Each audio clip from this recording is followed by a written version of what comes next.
For those of you who might be visiting for the first, the Steel Pan is a ministry of the church. We are young, we are seeking more recruits, and so it's open. We practice on a Saturday. Please come and check us out, and we will tell you how you can be a part of the band. Over to you.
Thank you so much. Thank you so much. That was beautiful.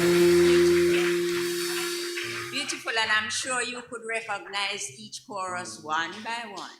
Thank you so much, steel band persons. And the lady at the door, that's Miss Grant. She's the instructor. Thank you very much. We'll move on to the President General's message, and that's a video clip which will be played.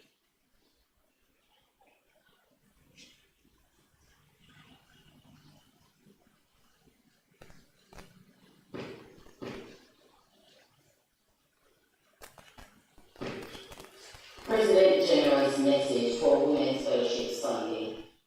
A warm greeting to church leadership, congregants, and sisters in Jamaica and the Cayman Islands. On this Women's Fellowship Sunday, we gather under the theme, Launch Out into the Deep, Women as Caretakers of God's Creation, guided by our motto, By Love Serve. These words speak directly to the season we are living in and to the call God is placing before us. Many of our sisters in the West and South are still rebuilding after Hurricane Medley. Some still without water and electricity, all carrying the weight of destruction and loss. Yet they are not alone. We are surrounded by the love and support of sisters from Merv and the Cayman Islands. Your generosity, care, and encouragement have reminded us what true fellowship looks like, love in action. We're also living in a time when global tensions, such as the ongoing struggles over natural resources, remind us how deeply human greed, overconsumption, and misuse of resources affect the earth and even small islands like ours. The hurricane has also awakened us to a hard truth. God's creation has not always been cared for as it should. These realities challenge us as Christian women to think differently, live responsibly, and care more intentionally for God's creation. To launch out into the deep means moving beyond head knowledge to the heart that stirs us into action. It calls us to live each day asking, how can I protect the land, conserve water, strengthen food security, care for communities and relationships, and advocate for a healthier creation? This is not optional work. We are accountable to God for how we steward what He has entrusted to us, and we are called to speak and act boldly for the well-being of our environment and future generations. This call is urgent, it is serious, it is non-negotiable, it is God-given, and it concerns all of us. As we look ahead, we are mindful that our biennial conference will be held in October 2026, when new leaders will be elected at both the national and regional levels. I invite every sister to begin praying now, asking God who He is calling to serve, and preparing your own hearts to say yes if He calls you. Watch for upcoming leadership activities designed to encourage, equip, and inspire women to step forward in service. Sisters, this is our moment to reduce, reuse, recycle, rebuild, replant, and restore God's creation. We are called to care, to lead, and to serve by love. Have yourselves an empowering and blessed Women's Fellowship Week. By love, serve, Cheryl Shaw, President General. Thank you so much. That's the President General's message, and we have it in hard copy if you would like to read it another time. Thank Thank you so much. We move on where I'll ask Elder Paula Coburn to lead us through the information sharing for the morning.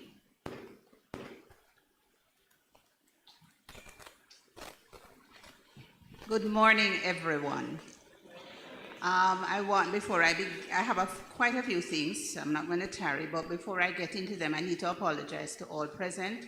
For our late start, we had some technical issues. So I just want to apologize to you. We weren't ignoring you, but we wanted to sort it out. So let me move quickly into the notices. I want to extend a special welcome to all who are visiting with us for the first time on this, our National Women's Day Sunday. Now I have a few names, I'm going to call them. If I didn't call your name, doesn't mean that you're not welcome, you're welcomed also, and I'm going to invite you to stand. We have Millicent Cohoon. We have our own Miss Dawn Walters, who will be making the messaging word. Sister Ruby will say a little bit more later. We have Rahim, Olofunke, Olokime, Ogunde, all three, and with them is Carolyn Gardner. I'm going to do this again as the people turning and looking. So here, let me finish, everybody. And then I have Diane. Diane was the newest member you saw playing the pans. I think they're gone. Yes, where are they? They were right here. They're slipped out. Darn. They were sitting right there, the gentleman with the phone. So their names are Rahim, Olufunke, Olukimi, Ogunde. So in absentia, I want to welcome them. They had to leave. And Carolyn Gardner was with them. I want to welcome back two gentlemen. And it's not gender biased. It's a thing called not remembering. Our guest / resident / home brother, who is here from Canada. I know I saw you, and I cannot remember your name. I call you Mr. Williams. And I have a way of ascribing names to people when I affiliate you with someone else. So if you're not please stand. And Mr. Gentleman at the back in the black, you know how long I don't see you? We're glad to have you. Here they are. Thank you. Gentlemen, please forgive me. Names are not my strong point. So let me move quickly because we have a lot of grounds to cover and I don't want to lose your attention. Bradley, yes, you say one, stand up. Hi and bye. Bradley been here with us, but he slips in after I get off the podium. So you're not getting away. So he's been here for about 3 weeks or 4. Bradley's going back to college on Friday. So Bradley, didn't forget you. Happy to have you, sir. Okay. And when Bradley leaves, you can sit. When Bradley departs, his beloved grandmother will be slipping out as well. She's slipping out for short time, though she's not going too far into foreign. So she's slipping out for about 2 weeks. So Bradley and when Sister Norma comes, I'm going to invite you to come as we offer a little prayer for you. Homecoming, Boopsies, homecoming, keep that in mind. It's approaching February. It's on the 13th of February. It will be at the Courtly Auditorium. It starts at 8. We'll talk a little bit more about that as we get closer to the time. Sister Faye lost her mother. We were made aware of this last week, and so we wish to continue to bear Sister Faye and her family up in prayer at this difficult time. I want you to circle tentatively the following date and location. This is not yet confirmed, but the tentative date for the funeral service of the mother of Sister Faye Walters is scheduled for February 28, 2026. That's the last Saturday in February. It will be held at the Pepper Church of God, and that's all the way in St. Elizabeth. So please just keep that in mind. We will continue to acknowledge and keep that date as we go along. Now, Our usual Wednesday Bible study takes place online at 6:30 or